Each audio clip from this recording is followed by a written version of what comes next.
What do top students actually do differently? It's not always intelligence. Top students simply build better habits. They study early instead of waiting for exam pressure. They use active learning by solving questions, testing themselves, and revising consistently.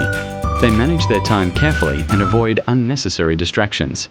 Most importantly, they ask questions when confused instead of pretending to understand everything.